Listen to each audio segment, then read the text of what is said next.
Hey y'all, let's go to Target. So, I needed to go to Target because I was looking for this book that was having trouble finding. Yes, it was available on Amazon, but I needed it in my hand right now.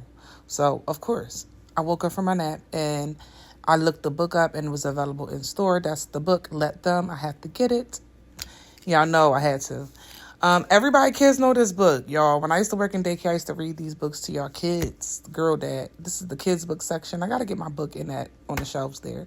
Y'all, I love Legos. I gotta get me a Lego set. They're cheap right now. And here's me walking through Target looking for a journal. Every time I get a new reading book, I always gotta get a new journal. Like, I don't know what that's all about, but that's my thing.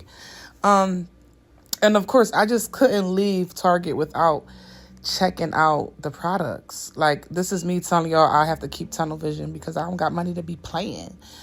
And of course, I had to get the EOS. See y'all.